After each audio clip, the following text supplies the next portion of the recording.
दुनिया तक पैगाम पहुंचाना है कि यीशु मसीह की ज़ात अक़दस में मेरे लिए मुकम्मल और अबदी निजात का इंतजाम हो गया है।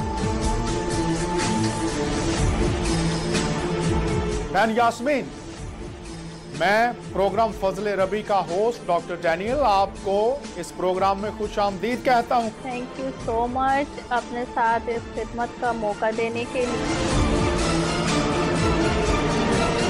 इस ज़मीनी जिंदगी के बाद जो हमारी रूहानी जिंदगी होगी वो खुदा के साथ गुजरे, ये बातें वो हम तक पहुंचाना चाहता है।